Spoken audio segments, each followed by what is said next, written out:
Bu sözü deyərkən dizlərim əsir, ürəyim döyünür, gözlərim dolur. Bu söz o qədər dəyərlidir ki,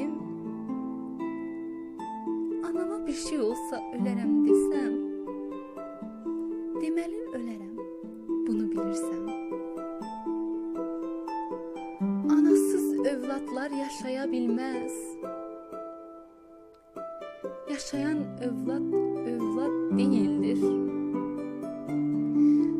Övladsız ana da yaşaya bilməz.